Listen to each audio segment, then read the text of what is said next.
When this settles down, dear lady, call me. Period.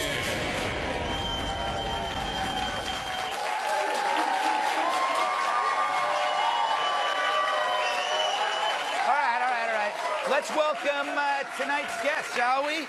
Oh, dear God. He's sharp and funny, like a dagger made of joy buzzers. Rob Long, executive producer of Kevin Can Wait and founder of Ricochet. She's so bright, she comes with a dimmer. It's political journalist Aaron McPike. He's a cross between Hercules and Socrates. TNA wrestler, Fox News contributor Tyrus. Oh,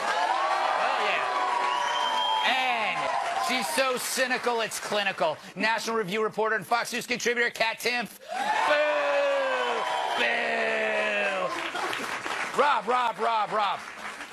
It has been a wild weekend. A lot of protests. I noticed the press loves the protests. Are they going to be this way about the Right to Life March next week? Well, I hope they pace themselves. I mean, this guy's got 1,400 more days to go. Yes. That's a long way. If you freak out every day, you're just gonna I mean, I'm not gonna make it. I'm not worried about the poor lady. I don't know if she's gonna. I mean, last time I had that reaction was the old days when you show up at McDonald's at 10:45 and they're like, no Egg McMuffin anymore. No.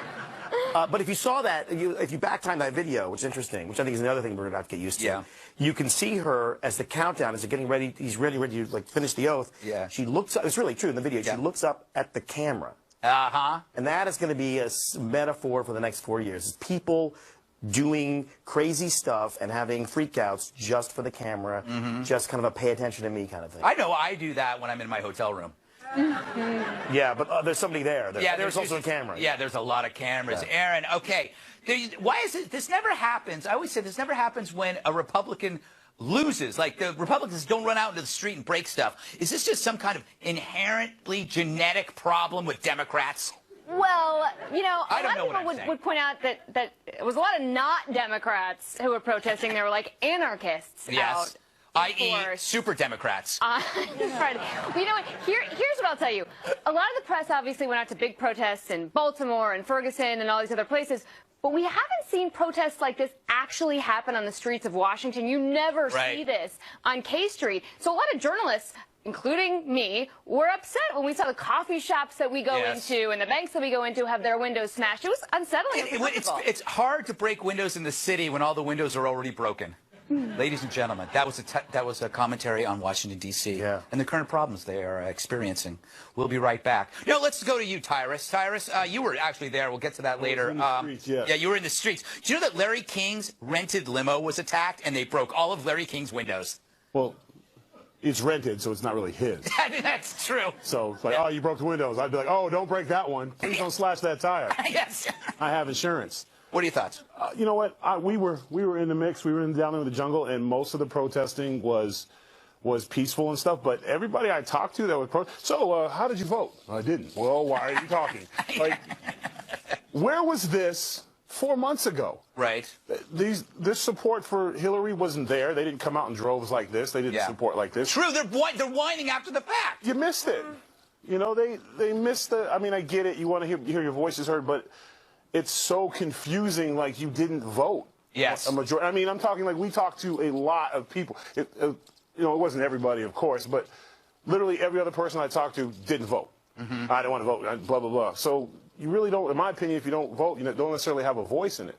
You know, so, but another thing is quick with the celebrities, like Madonna, obviously you've lost your singing voice. Right. So my challenge to you would be, instead of singing songs that no one listens to anymore, if you're so impassioned about making change stuff, why don't you run for office? Why don't you run for Congress or Senate and make some real changes? Yes, there you go. Yeah. You are applauding a very bad idea. Speaking of bad ideas, Kat, I was watching MSNBC's coverage of the protest. That was their inauguration. They were going, this is amazing. It was like they had confused the days, and the inauguration happened today. They were saying, look at all the families Look at all the parents. Look at all the kids, which is a family. And they keep doing that over and over again as though this was like an American event, which I guess it is in some ways. Well, they weren't all bad. Like I was telling you earlier, I saw the best protest sign in the world. Yes. On the way to the train. It was just a big sign that just said, "I have concerns." Which is amazing. If everyone could be so level-headed. But, you know, there were people who were blocking traffic. When I went out yesterday, there was two women, black women, one of them was older, in a cab trying to get to their destination, and there were anti-Trump protesters sitting on the ground, and I was going between them. I was like, so you know these sort of trying, they're like, our fare's going up, and all they had to say was, well, haven't you ever seen a protest before? We have to say sitting here because that's what protests do. I'm like, you're protesting against racism and sexism. They're trying to get to where they're going, and you just won't move, and all you have to say is, this is what protesters do. Yeah, the protesters make life hard for decent people. Yeah, exactly. They're not protesters. They're you know, if you want to talk about enacting change, if you want to volunteer somewhere, if you do want to have a sign that says something like, I have concerns, go for that. But because you're sitting in the street because that's what you saw people do when you're actually making the world worse, that's when I have a problem. I would say this. There was a lot of nonviolent protests, a lot of people. It was actually fairly calm in most of the cities. I was just focusing on the jerks. I like focusing on the bad apples so I can smear everybody. Yeah. Let's talk about the other side. Sean Spicer, the press conference today. Everybody's rolling their eyes right now. He came out. This was his first press conference as the press secretary, and he didn't take any questions. It was interesting. Some members of the media were engaged in deliberately false reporting. One was a particularly egregious example in which a reporter falsely tweeted out that the bust of Martin Luther King Jr. had been removed from the Oval Office. This was irresponsible and reckless. Secondly, photographs of the inaugural proceedings were intentionally framed in a way, in one particular tweet, to minimize the enormous support that had gathered on the National Mall. There's been a lot of talk in the media about the responsibility to hold Donald Trump accountable. And I'm here to tell you that it goes two ways. We're going to hold the press accountable as well. All right, Rob. You know, they always say, like, you got to pick your battles. It seems like Trump is going to pick every battle, right? Yeah, or his press guys are going to. I mean, like, he's like, simmer down, dude. Again, I think he got yelled. More days. It's true. He starts out hot. He's like sweating and angry. Like, dude, just simmer down. He probably had been yelled at for 40 minutes. He was 40 minutes late. He was yelled at by Trump somewhere saying, you're going to say this or you're fired. Maybe, but the problem is, like, everyone can't be Trump. Only Trump can be Trump. That is true. Anti-Trump, you know, you need a little yin and yang. This guy doesn't know how to be yang. Look, he wants us to get the facts right, so they need to get the facts right. He said, you know, you guys are misreporting the crowd size, and they said, but there are no numbers. Yeah. Okay, that doesn't even make any sense. It doesn't make sense. Here's the thing that I would tell President Trump. Barack Obama won the crowd size thing. He won it all the way through 2008 through the campaign, and he won the soaring rhetoric thing. Donald Trump now is president too. Yeah, he gets to go start his own thing, and he can channel whatever he wants. He has room to make a ton of history, but he lost those two battles. Move on, create the next one. MoveOn.org, I say. Right. I volunteer to be the go-between between Trump and Spicer going forward. Because he went in office, he went, give him that. Now let me see this. No, we're not going to be able to do that one. You have another one? That's what needs it. Force Spicer to go out there. Yeah. Damn. All right, look. And he obviously was reading what he was told to be read, but the South, it doesn't matter. It's the trophy. Like the Super Bowl was the election. The inauguration is the trophy presentation. But it doesn't matter. It doesn't matter. You're the president. But there's something. You have Congress. You have House. Focus on that. Yeah. But there's something dysfunctional about a guy who thinks it does matter. I mean, crowd size is the new hand size. Yeah. Last word, Kat, real quick. I think that being Trump's press secretary honestly has to be the toughest job of all time. Said this earlier, I think there's going to be a high turnover rate. I think there will be more than one. I know that if I had that job or Trump's campaign manager job and I had to stand there in front of all those people, I think I would just start to cry. Which is what I do anytime I'm in trouble. It usually works. Yeah. You're going to cry right now, aren't you? Yeah, maybe. You should. All right, we got to take a break. Coming up, President Trump's been in an office a day, and he's already taken care of more crap than a plumber on meth. But first, an amazing moment from the inauguration parade.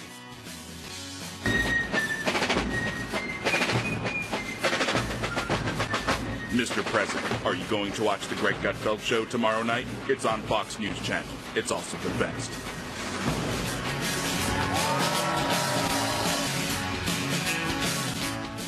with me. All right. It's his first full day in office, and President Trump's getting stuff done. He talked to the Prime Minister of Canada on the phone. An actual phone. They have them there in Canada. He'll sit down with the President of Mexico later in the month. Will they share a taco salad? Who knows? The British Prime Minister is coming to the White House next week. I wish it was Julie Andrews. I can't be alone. Maybe I am. And President Trump paid a visit to CIA headquarters where he spoke to 300 agency members, and he covered a lot of ground. There is nobody that feels stronger about the intelligence community and the CIA than Donald Trump. There's nobody. We have to get rid of ISIS. It has to be eradicated, just off the face of the earth. Maybe sometimes you haven't gotten the backing that you've wanted, and you're going to get so much backing. Maybe you're going to say, please don't give us so much backing. And probably almost everybody in this room voted for me, but I will not ask you to raise your hands if you did. But I would guarantee a big portion, because we're all on the same wavelength, folks. We're all on the same wavelength. Right? So he's counting. The bottom line here, if you thought President Trump was going to be any different from candidate Trump, I think you got your answer. It's no. All right, Aaron, he seems to be turning more and more into Joe Pesci from Casino. Extremely entertaining, fun to be around, and then suddenly frightening, and you don't know what he's going to do. He could do something. He'd go, let's go kill ISIS. I got the car running. Let's get in the car. We're going to go. And they go, and you go someplace, and he kills 4 guys. Because that wasn't kind of like his MO throughout the entire campaign. Look, I actually think he's starting to get some conventional politics. He set expectations low. He said he wasn't going to do anything until Monday because he didn't want to get anything confused with all the celebrating. Right. And then he actually had a first full day on the job. Yes. So I think that was a pleasant surprise for a lot of people. Tyrus, he again, you know, he talked about being on the cover of Time. He talked about the crowd size. People are criticizing him for doing this like in a solemn place. This is in front of a memorial wall. But they don't understand that I think he only has one speed. It's not his fault to be like this. This is just who he is, right? He's transparent in this way. I think they went a little hard. I think he was praising them. I think that's about as close as an apology you're ever going to get from Donald Trump in terms of, I think he was saying, I'm going to work with you. I'm going to support you despite what differences we had before I was president. That's kind of what I got from that. Yeah. Trust me, there was some, you know, when he starts going on about his stuff, I just think sometimes when people get nervous, they talk about themselves a little bit, you know, and and that's not an excuse for you. That's not an excuse because you won't even be nervous. Like, guess what I did? Oh, here we go. And I don't think he's turning to Joe Pesci. I think it's going to be a slow Marlon Brando thing where he'll end up, you know, doing his press conference from a big chair with a tatty cat, you know, and you know, he's going to start making countries offers they can't refuse. So I think that's where we're going. But I think in general, his intent was basically to say, I'm sorry for the tweets without saying, I'm sorry. But I really got your back. I want to work with you. That's what I got from it. It seemed like the CIA response was overwhelmingly positive. At least it sounded that way. I mean, there was a lot of applause. You can't show the audience because they're CIA. Right. You don't want to out them. But it seemed like they liked him. Yeah, because he has more power now, which is, I'm very inspired. He's talking on the phone with Justin, you know. Trudeau? Yeah, he's talking on the phone. President Mex, everyone's calling him back now. He didn't have to apologize.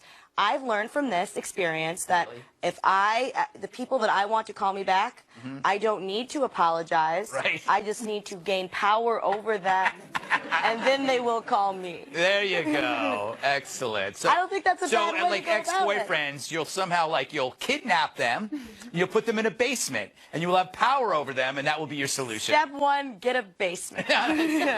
Stop living in one. If there's nothing wrong with being I don't live in a basement. I live in a studio apartment. Well, it's underground, so that makes it a basement. I want to talk to Rob. Are we in danger? We were talking about this earlier of a news or a Trump overdose. Absolutely. If he fights every battle and he's so entertaining. Absolutely. For example, We are covering every single thing he does because there's nothing better on TV that can match that. It was the whole election. It was the whole election. It's just like, it's so exciting. Is it our fault?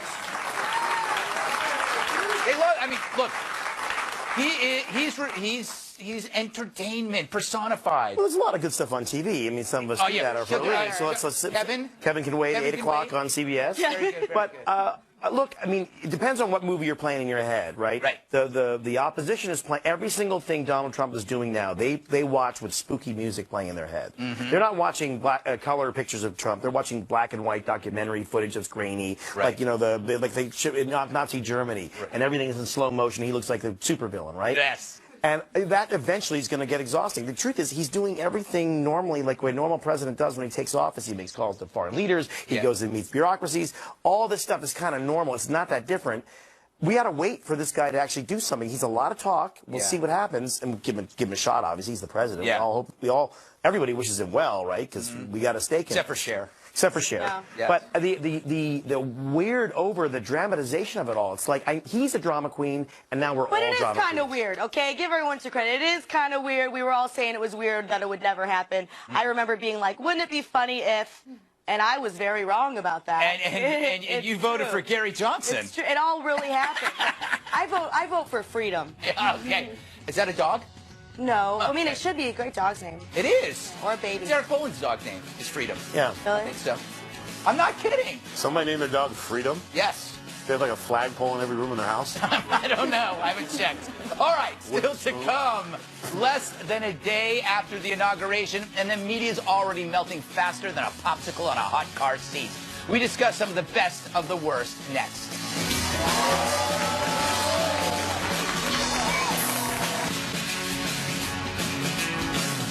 All right. If you're watching 90% of the media this week, you might really start to think it was the end of the world. First, CNN aired a special literally called The End. And they counted down to it for days. That's right, they were actually counting down to the end. And this is how the special opened. They're going up in cheers one more time because the word is spreading that Donald Trump is about to become the next president-elect of the United States. It's like the day after. Nobody remembers that. Because I'm old. That was the opposite of uplifting. Then the press continued along their road to doom, wondering whether Trump had enough experience. And there are questions about the incoming administration's readiness to take the reins of federal government. The bigger concern is that you have a president-elect with a huge learning curve. We're all on the Titanic together. Okay. Oh, boy. Of course, unlike President Obama and his hefty resume of community organizing, but how did they feel about the new president's inaugural speech? Of course, nothing about human rights, nothing about gender rights, none of the things you'd hear from a Democrat. Exactly. That's the point. At least Chris Matthews didn't compare him to Hitler. When he said today, America first, it was not just the racial, I should say racial, the Hitlerian background to it. Hitlerian. All right, so I guess they all hated his speech and will probably hate everything President Trump does for the next 4 years. So what's the lesson? Apparently only the left can scare the crap out of you, whether it's racial division, climate change, or our evil military footprint. The left invented fear. Now Trump steals their act, and they're getting the vapors. Screw him. All right.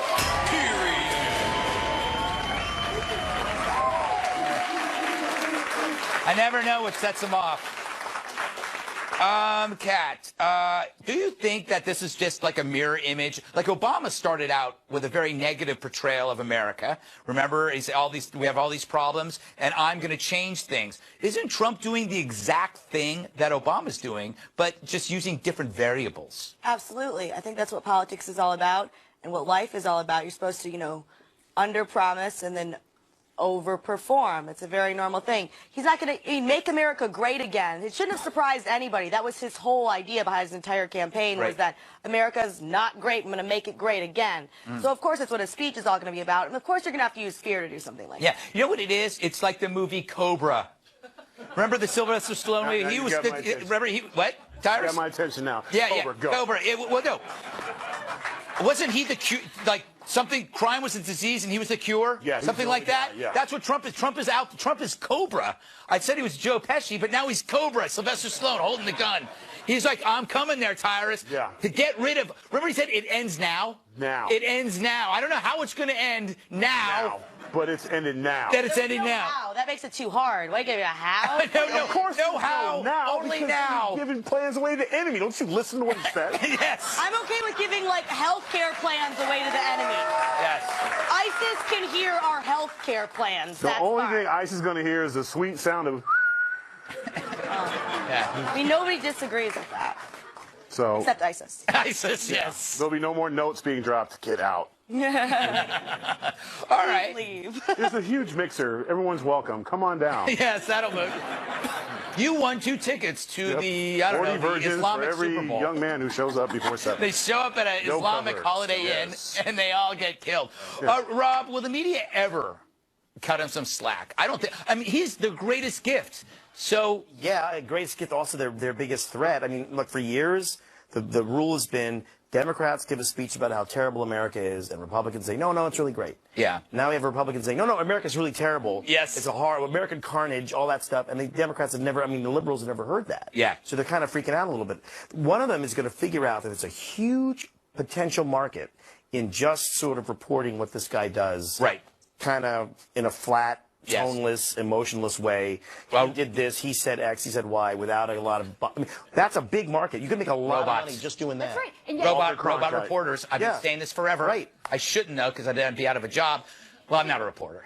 David Frum, who is a writer for The Atlantic, Well aware. yesterday wrote something, and his headline was, the worst inaugural address in history. I mean, this is exactly what Trump does, gives these absolutist statements. Are we just going to go down this rabbit hole of hyperbole even further? I mean, that's what this sounds like. Yeah, no, it's true. Everybody's got to dial it back and let it go and observe objectively. We can't change because if they're not, they're jerks. Nobody can observe anything objectively. That's true. That's true. We're all subjective animals. To be honest about that. That woman screaming no when he was inaugurated.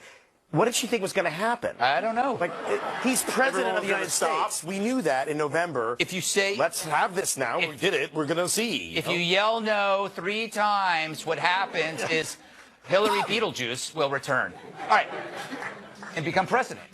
It was a busy news week and a lot of stories. They just didn't get the coverage they deserved. So here's what you missed. And now here's the news that got overshadowed by President Trump's inauguration. Sir Patrick Stewart will voice the poop emoji in an upcoming movie.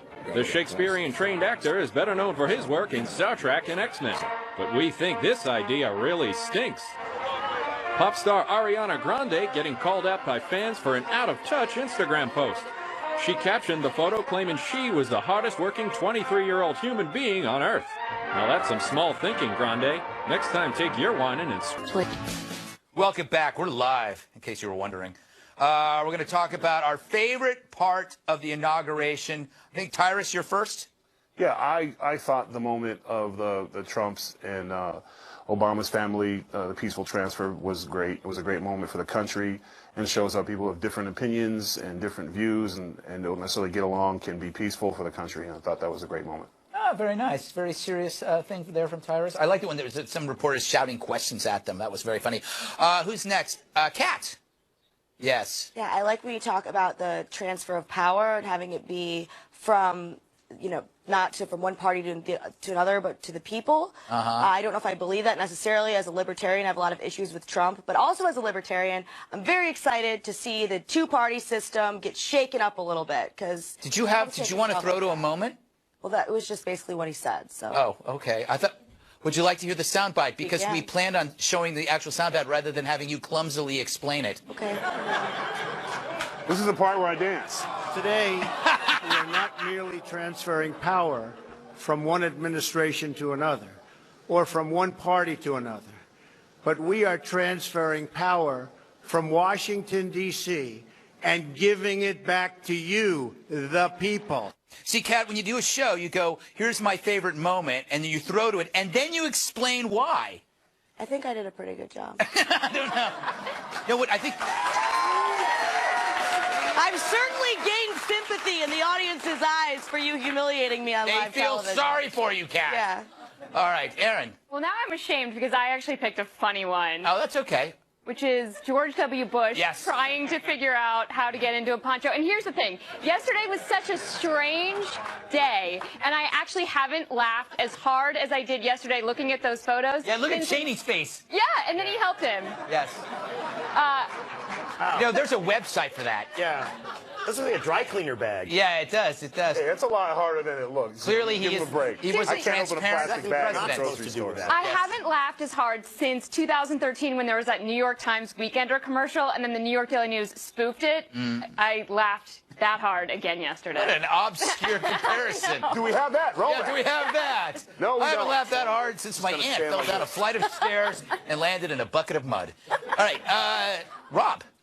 Well, my favorite piece of video, I don't know if they have it. Do they? They're right there. Look, Bill Clinton's staring at somebody, and she's just looking at him like, who is that? And he kind of looks back at her, and she's so angry. Now, we don't know what he's looking at. It could have been Ruth Bader Ginsburg. It could have been Ivanka Trump. We don't know. But wherever he was looking for about a minute, he liked looking at it. And she didn't like him looking at it. You know that it was like an adult female eating a hot dog. I don't know. They were serving hot dogs there at the time. No, I just, I'm Listen, a big from a fan guy of hot who's dogs. been in that situation before, that was a horrible. Her teeth weren't moving. She's like, again, I can't take you anywhere. I know. I lost. I Not now, dear. I swear, it's my cousin. You just look like my cousin. Right. That's not their cousin. I'm telling you, it's bad. Kudos to her for showing up and putting on a brave face. Absolutely. All right. It's my dementia, honey. I don't know what I'm doing, you know? Here's mine. This was MSNBC's coverage. Go give it to Chris Matthews. Button the coat. This will now become the fashion in Washington. The extra long tie and the open coat. How do you tie the tie to make it get that long? That's all the way he's always done it. It's very deliberate. Chris, you were so upset earlier that the president was not buttoning his jacket. Yeah, I think he's gotten it together. And now that I know it's upsetting to you, I don't want. No, I just thought it was a statement, but then someone later corrected me and said that was always the statement that he makes, which is the open coat, the long tie. Yeah. Some sort of an insouciant message he was sending to people. All right. So what you saw there, you know, that was Brian Williams and Rachel Maddow and Chris Matthews. They morphed into Best in Show. and Chris Matthews turned into Fred Willard. Yeah. Just saying complete nonsense. Absolutely. There was a point where, okay, so he compares Trump. He says it's Hitlerian. And he goes, you know, how's he going to fire his son-in-law? What's his name, Jared? Yeah. How's he going to fire him if he's his son-in-law? Well, I guess you could have him executed. and he's thinking out loud. I go, so he's executing a Jew. First you're calling him a Hitler, and then you're talking about executing a Jew, Chris Matthews. But he is a wild genius. I can listen to him for days. He really is. He says stuff. It's like it's like all over the place. I can listen to him, but I can't watch him because I always want to go. I love Chris Matthews. Just right there. You're brilliant. If you could just. It's just. Blah, all right. Blah. Don't go anywhere, people. There's exactly 3,000 minutes of show left. I think that's a lie. I should read these. Cat Temps and Tyrus hit the streets of D.C. harder than a hurricane made of diamonds. If you leave now, it's over between us. So while I was busy watching the inauguration from a hotel room in my custom bathrobe made of human hair, Cat and Tyrus hit the streets of D.C. They spoke to protesters, Trump supporters, and me. I saw them outside my hotel, and I tried to avoid them. Anyway, they came back with this. Shoot out a flag. Go Trump! Tyrus the Cat here, D.C. backstage. Really, really way backstage. I can't see anything. I got you. Oh, yeah, there it is. All right, yeah, let's go do this. Let's go talk to these people. Let's go. All right, I go this way. Yeah. Go that way. All right. Meet you in the middle. All right, cool. Be safe. Cool. Science is real. You like science, you know, for real? Yes. Could I hire you to protest next week for me? We're not paid protesters. You're not paid? Okay. Because I think it's ridiculous that they took Alf off of Hulu again. I'm not familiar. He's a science guy, too. Cool. Are you supposed to be in school right now?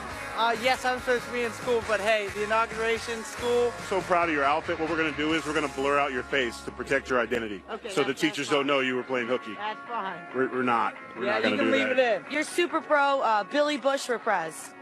Well, the VP position has been taken. I think we should be offering him a cabinet position, maybe head of women or something. Have you spoken to Billy about this? I have not. Billy and I aren't particularly close.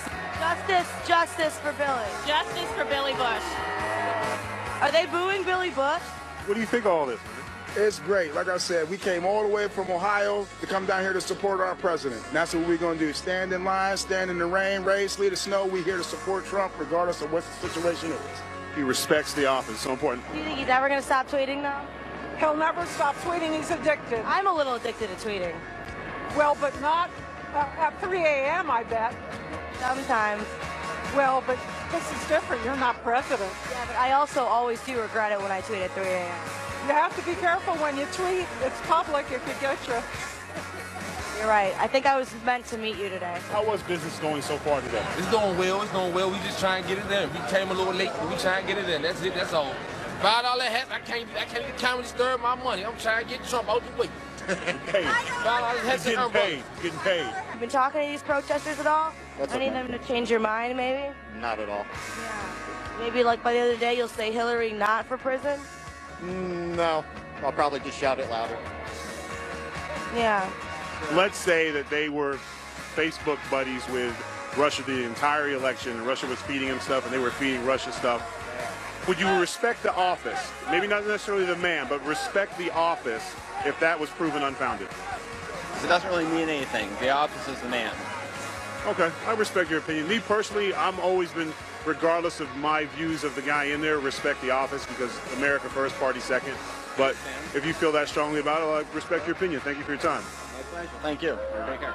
See, you can debate without calling names and have a different opinion. It's amazing. We should try it more often. Thank you. Take care.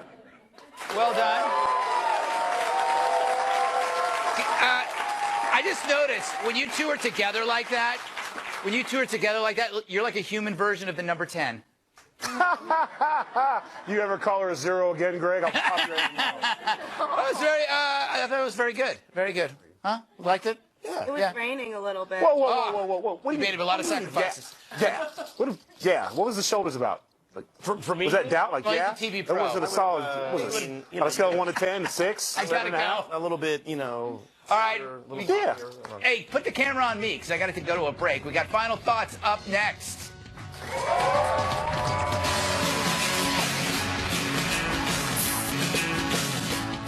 Don't forget, join me and Dana Perino for an event called Short Stories by Short People. It's next Saturday, January 28th, Warner Theater in Washington. There will also be music by Larry Gatlin. You can get your tickets by going to Ticketmaster.com. Okay, we're running out of time, so... What you've wanted to say all show, but haven't had the chance to say, so here's your chance to say it. Right now. Rob. 2 things. 1, Kevin Can Wait, 8 o'clock, Monday, CBS, be there. 2, whatever you think, whatever you voted for, next 4 years, we're all in this together. Mm-hmm. Good point. Aaron? I'm taking a pre-dawn train back to Washington tomorrow so that you can all watch Media Buzz at 11 a.m. on Fox with Howie Kurtz. The other thing is, Kat, the sign that you saw with the woman who said, I have concerns, I just love that because I saw so many signs yesterday that made me blush. Speaking of blushing, Tyrus makes me blush. Go ahead. I've blushed a day in my life. I know. I actually have a question. You can't answer here, but on Planet Tyrus on Twitter, you can hit me up. If Jesus walked the earth, what do you think his height and weight was? I don't know. That's a good question. Proportionate. Yeah. Okay. All right. I don't understand. Final thought. It just popped in my head. I'm a little embarrassed because I fell asleep open mouth on the train in front of 2 people that are now in the audience watching the show. Did I snore or not? Are you lying to me? I feel so much better now. All right. You snore like a truck driver. I snore like a violent grandfather, yes. We've all had an experience with a snoring violent grandfather. Yeah, they're just, you can creep past me, you know, when you know the snoring's going on. That's a terrible thing to hear. All right.